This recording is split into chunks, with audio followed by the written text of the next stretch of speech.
What's good with it in the hood with it? Welcome back to the Collective Clips where you already know we get it in. But before we get it in, let's hit that like and subscribe button. Ding! Put your notification bell on all so that way you're directed in the direction of the dope content I'm kicking.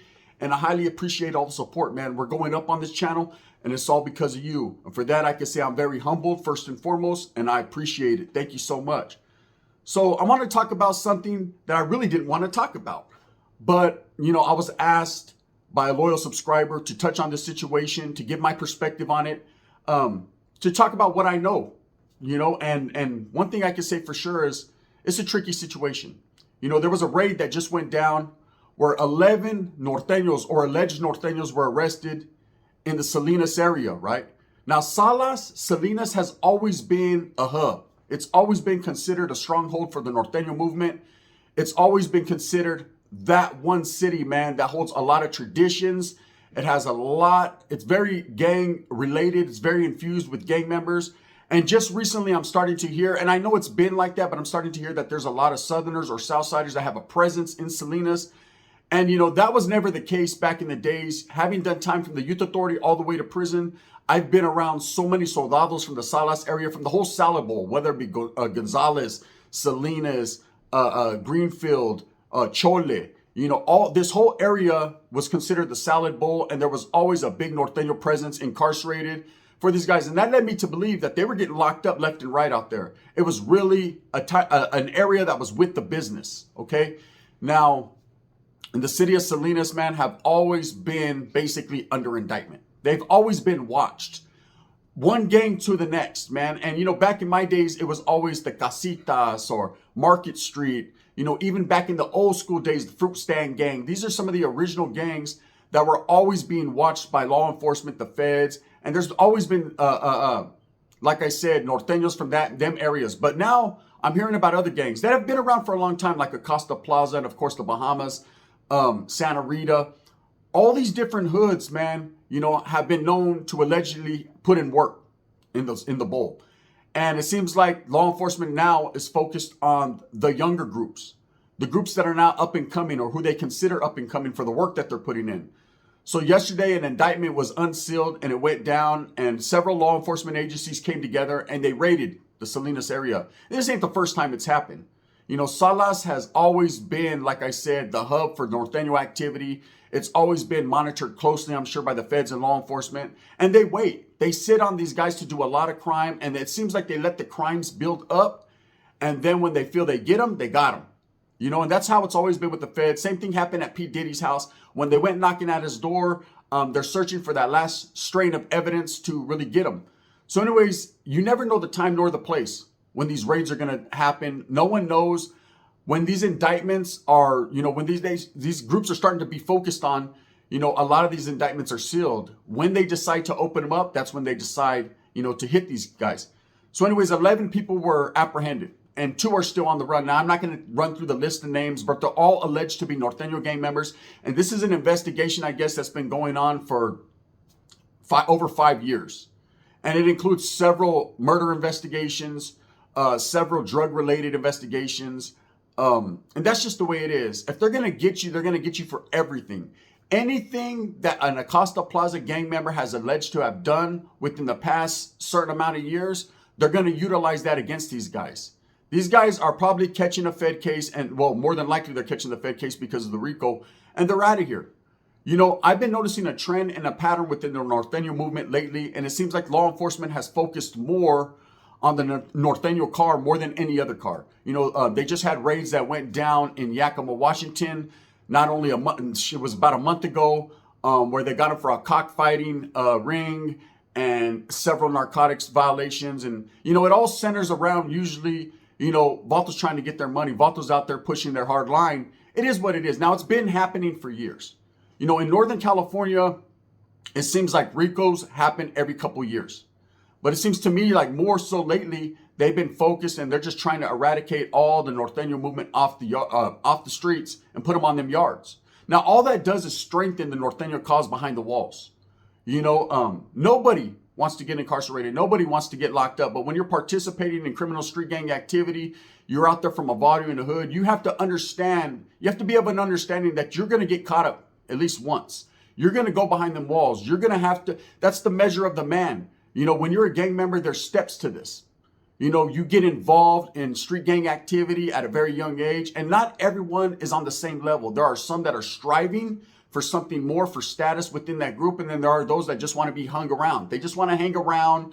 They want to wear the Pendletons, wear the red paños, wear the blue, whatever it may be from whatever gang you're from, and just kind of drink and get in where they fit in. But nowadays, it's different. Okay, if you're going to participate, you're going to participate to the fullest.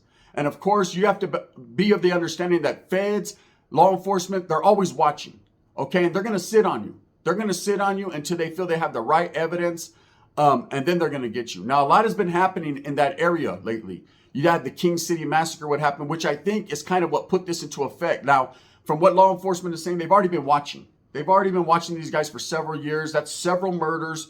That's a lot of street gang activity. That's several shootings. A lot of these things that they're alleged, you know, they're being charged with, basically, they've been watching it the whole time. And that's a cold situation, you know. How many victims could have been saved if Vatos were apprehended right from the gate? But again, they want to make sure that they have concrete evidence, they have enough to convict these guys and ultimately put these guys away for life. And that's probably what's going to happen in this situation. Now, of course, in any indictment, in any RICO, there's going to be guys that flip. Not saying that any of these guys will, but more than likely, that's just usually what happens. You know, when you're faced with the long time, and people can talk all that rah-rah shit they want. Oh, I would never do that. I'm with the homies to the fullest. But when you're looking at 35, 45 to life, guys' whole temperament change. You know, their energy depletes. It changes. It's just part of the game. You know, so you have to be of the understanding that when you look to your left and you look to your right, and I look the wrong direction right now, you're going to have a homeboy sitting next to you that probably is not going to hold his mud and probably is going to give you up for his own benefit. You know, he's going to be selfish. And is it being selfish? Some people will say, well, that's being smart. But hey, you got to understand, just like they say to me, you know what you signed up for. Okay, these guys know what they signed up for. Now, Acosta Plaza, again, I haven't did much time with individuals from that particular barrio. That barrio has just started to been making noise, you know, within the last decade. You know, I remember every time I was locked up, I was always around homeboys from Casitas or Market Street, Salinas East Marqueta. These were the homeboys that I ran with. These were the homeboys I functioned with. And I can tell you, man, Vatos from Salas were always laced game tight. They always had just that little extra pep to their step. They were with the Norteño-isms for reals, man. A lot of these guys were very educated, seasoned, laced up.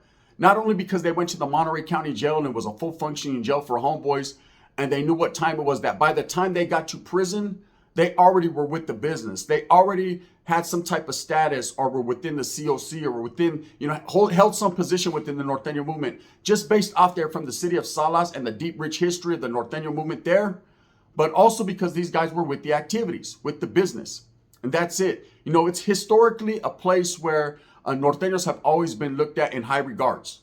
That's just it. You know, cities like Salinas and, like I said, Chole, Grifas, you know, you can even go down to Gilroy, Watsonville, and then, of course, you know, San Jose. These are all cities that, when you think about Norte, these are the first cities that pop into your head. And especially Salas being headquarters. You know, now headquarters is not necessarily a headquarters where the who's who is there, but it's always been talked about that the homeboys come from there are very laced up and educated.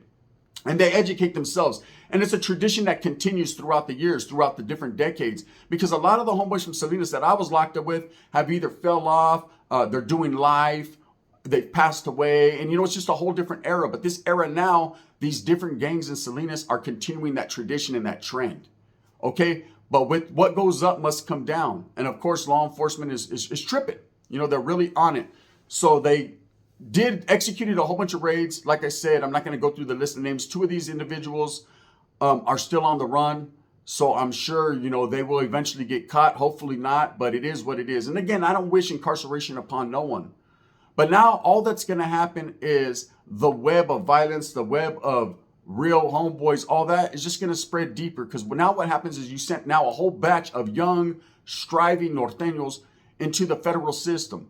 Once these guys go through their motions, eventually catch their time, and it all plays out, that's only going to make the Norteño movement stronger behind them walls within the federal system. I've been noticing in the Fed system that Norteños are getting deeper. They're starting to gain traction in numbers. And I think that all stemmed from Operation Black Widow, when these generals and these guys from a certain group organization were sent into the feds, they were able to spread their huelga wings and indoctrinate people, educate people to the plight of their cause. Now, I know all about the cause because I was involved in it at a heavy level for a long time. And I was a true firm believer in what the cause actually was. Now, there's a lot of people that will, oh, the cause, that's propaganda. That's just meant to spin youngsters up, man. They don't give a shit about you. They're utilizing you. And that's poison. Okay, every cause, every group, every gang, every organization does have righteous movement behind them. It's just some bad apples spoil the whole damn bunch. Some guys, man, take it to the extreme or to the next level. And within any organization or any gang, man, there's going to be crime. There's going to be things that happen. There's going to be case factors that play into, what's going on. And it doesn't mean that people get into a gang or they get into a group thinking bad intentions. You know what you signed up for, but at the same time, man, people do it for different reasons. Like I said, some guys do it because they want clout and they think it's cool. And some guys join gangs and groups because that's all they have. That's a certain familia. That's they look towards that as a goal. They're striving for a goal. To each their own. Again, man, ain't nothing wrong with being part of something that's bigger than yourself, as long as you're willing to contribute and understand that in that contribution, man, there's repercussions for them actions. And the repercussions for these youngsters that were striving is a long time incarcerated. Are they going to get life? More than likely, a few of them will probably get all day. They're going to decipher through who was really the guys that were making the moves, who was really shot calling, who was really involved at a heavy level. And of course, like I said, I'm sure some people will flip. Now, did they see this one coming? Probably not. Probably not, man. You become relaxed. And one thing about the feds, when they watch you, they rock you to sleep. They let you become relaxed. They let you become comfortable. These guys think, hey, we got it down, Holmes. Our shit is game tight. We're laced up out here. We're doing it. Hey, it's moving smooth with a purpose. And then boom, the house comes crumbling down. Now, I'm sure when they executed all these raids, they did it simultaneously, meaning they hit everyone. Because Salinas is not a very big city. It's probably about a little bit bigger or the same size of Merced, where I'm from, the Central Valley. So everybody knows everybody. A lot of people in Salinas grew up there their whole lives, or their families got a deep history, and it is carried down. That's, Salinas has always reminded me of Los Angeles. In a way, not as big, not as spread out, but very gang related and there's a lot of families that have been from the gang, man, and it just leaks on down and it goes, from father to son to his son to his son. That's how Salas has always been. Now, with all these guys being locked up and indicted, does that mean that shit stops in Salinas? No, the ball's going to keep on rolling. In any city, man, there's always new homeboys or new people that spring into action, that step up. That's how it's always been in the gang life. Hey, Ice-T said it. The gangs in LA don't never die. They'll just multiply. What happens in Northern California the same way. It's crazy. If these guys were not putting in their work or were not doing what they felt they had to do to sufficiently sustain their status within their gang, then none of these things would be happening. And it just seems like law enforcement is really focusing on the Norteño movement right now, for whatever the case may be, for whatever reason. But one thing I will say about the feds is they bounce around a lot. This time it will be the Norteños. The next time it will be the Woods. The next time it could be the Southerners. There's always something going down constantly. There's always open investigation. There's always people being caught up. But that's the lifestyle they live. That's the California lifestyle of a gang member, man. You have to ultimately understand that everything you're doing is being watched and being scrutinized and being watched very close. Now, again, I'm not going to say these guys' names because these guys are presumed innocent until guilty for whatever that may be, right? Now, we know that if people are innocent and rather not guilty, then they shouldn't even be incarcerated. They should be able to fight the good fight from the streets. But again, when these guys are alleged to be dangerous gang members and involved even at murder or in murder investigations, then these guys are not going to be able to fight it from the streets. They're going to be presumed innocent until convicted guilty. But really, in society's eyes, they're already guilty until proven innocent. And I've always said that you don't have to prove that you're guilty. You have to prove that you're innocent. So they're going to sit in the county jail. I don't know exactly if they're going to lock them up in a federal holding building because this is a federal RICO. But I know that they will all be federally charged. And again, man, we'll see how that all plays out. This one guy asked me during the live, hey, I've never heard of Acosta Plaza. Acosta Plaza has been around, man. Acosta Plaza, like I said, there's an apartment complex, man, and it's kind of, they staked their claim years ago and started their own vaudeville and started to gain a reputation and a name. And just like in Merced, Whereas one gang and one group that was them ones back in the days, shit shifts, it changes. I know back in the days, my hood we were the ones in Merced, not the hardest ones or not the craziest ones, but considered that one hood that when people came, other Norteños came from different cities, different regiments, they always checked in, not checked in like, hey, homies, can we get a pass? But they always tapped in with the homies and they were always embraced, and it was a lot of canalismo because my hood was the biggest and the deepest and they were the most well known. Well, shit has shifted where they're not that no more. Shit has shifted where now other gangs have stepped up. Youngsters from younger groups have stepped up and now have taken the reins and are now running with that. And the same thing happened with, it seems like with Acosta Plaza, where they are now the ones focused on in Salinas. Again, man, it's been years since I went to the city of Salinas, man. I used to have primos that lived there. My tío lived there. And when they were young, my primos lived there. They weren't involved in gangs. We used to go out there and he had a nice little pad. And then I used to go out there with one of the homeboys from Casitas when he paroled out of CYA and trip out. And I knew what time it was. I'm talking about this town, man, is very Norteño related, very Northern related. It's like being in a GUN album. You go through out there and there's little youngsters with hairnets and red paños. At least that's how it was when I cruised through there. I was like, wow, trip out on this. So, they're focused on it. Now, will these guys see the light of day? Probably not. Probably not, man. The guys that decide to roll over and tell, yeah, they'll probably get some action. But most of these guys are going to get locked up and they're going to do a lot of time. And what I've noticed a lot with the youngsters nowadays, they hold their mud. They feel like that reputation and that clout, is more than their freedom, is more than their life and their family.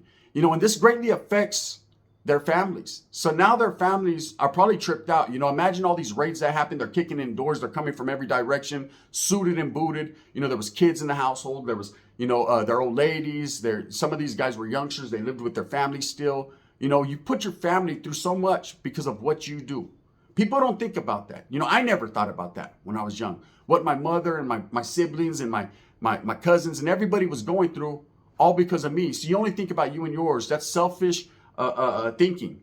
You don't think about what it puts their people through. Now, a lot of these kids have lost fathers. They've lost loved ones.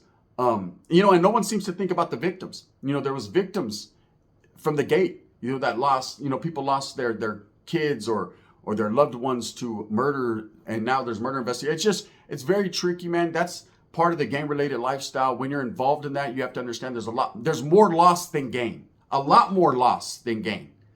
Okay, these guys lost yesterday. When they came kicking in their doors, they ultimately lost.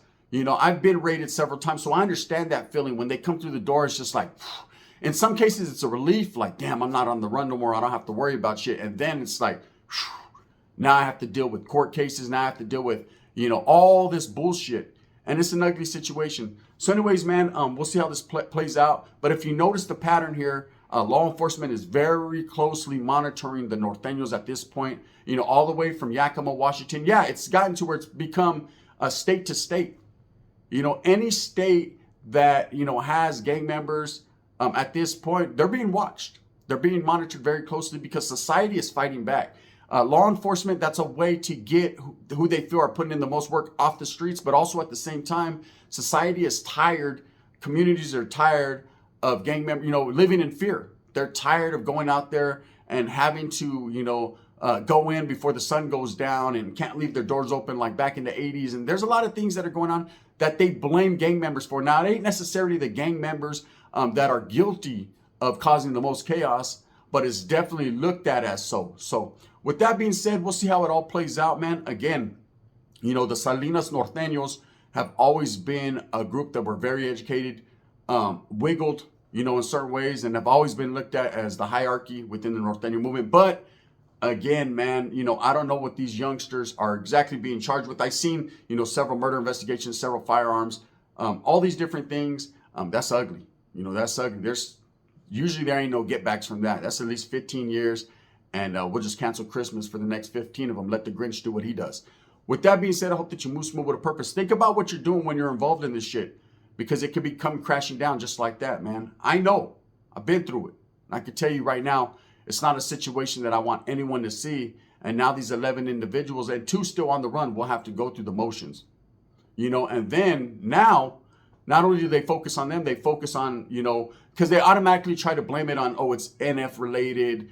You know, they always try to make any type of case, you know, take it to the highest degree. So that way, you know, they could ultimately get these guys the most time. You know, they're already saying, oh, they're Nortenos, they're functioning within a regiment and this and that. And this is who their shots are being called from. And involving organizations, prison organizations, man, at the highest level. It's a trip. Thumbs up, thumbs down. Heavy's going to be the head that wears the crown. I'm going to continue to strive, struggle, and strive for what I truly and honestly believe in, and that's the betterment of all people. I will be having Super Wood episode 4 coming up later on this afternoon. Have a great Cinco de Mayo weekend, man. Hey, Canelo, Munguia, let's go for who you go for, man. Enjoy the fights. Enjoy this weekend, man. Enjoy Cinco de Mayo. I'll be dropping the second one today, and you guys already know what it is. This is the gun. Bang, bang.